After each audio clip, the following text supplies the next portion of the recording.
For seating and positioning, you want to make sure you're at the edge of your chair, sitting up straight but not rigid, as I mentioned in my article.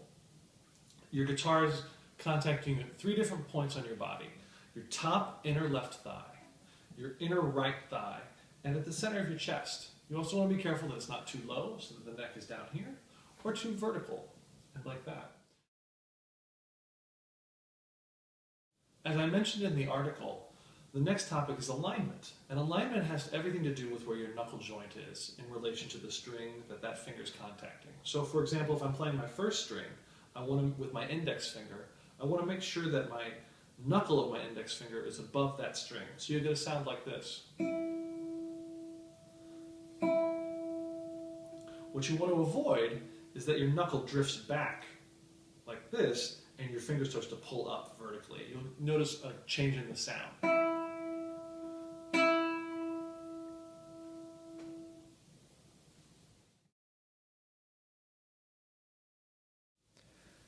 Looking at the contact point, we are trying to achieve a placement on the finger and the string where you're getting a perfect combination, in this case of fingertip and fingernail.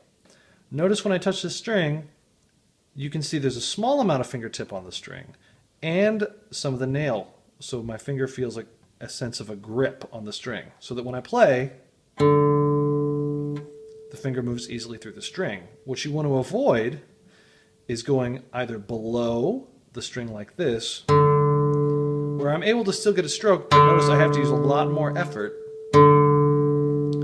versus using just the nail exclusively, which gives a more brittle sound. Like that.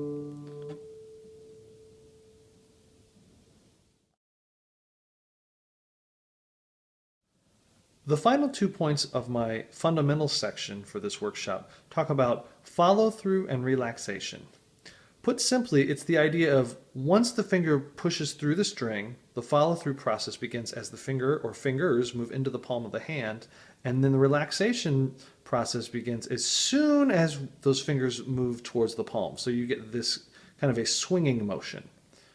Putting that idea onto the guitar, if I touch the index finger to the 3rd string, I've got my contact point, I push through, follow through, and relax.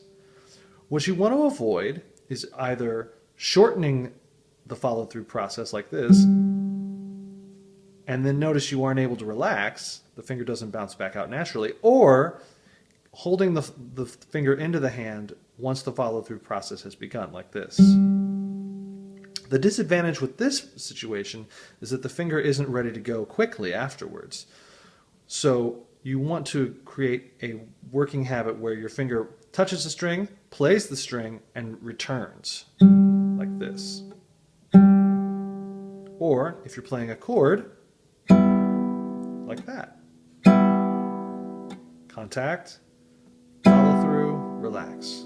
Contact, follow through, relax.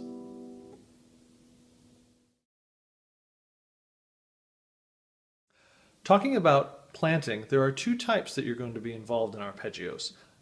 For ascending arpeggios, going from low notes to high notes, you'll have full plant. A full plant is where all the fingers contract the string simultaneously to begin. You'll notice in this arpeggio, I'll be doing a PIMA, that's thumb, index, middle, ring. And it's going to repeat that pattern over and over. Notice, when I play, all the fingers are contacting the strings to begin.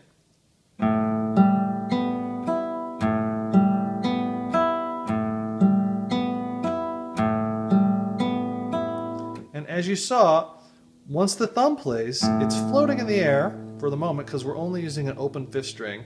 I plays, M plays. When A plays, the thumb returns. Then when the thumb plays for the 2nd time, I, M, and A drop simultaneously. That's a full plant. A sequential plant is achieved going from high notes down to low notes. In this case, we're going to do PAMI, thumb, ring, middle, index. And in here you're going to notice my thumb and my ring finger contact the strings because I'm starting with my thumb. Now as I play A, M, and I, you'll notice the A finger plays, M drops to the adjacent string, 2nd string, M plays, I is going to drop to the 3rd string simultaneously. and then I plays. I'll put this all together for you right now.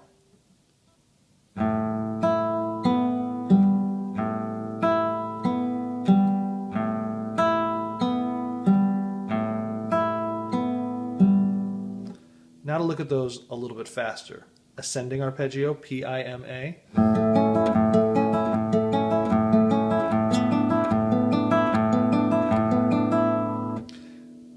Descending sequential plant.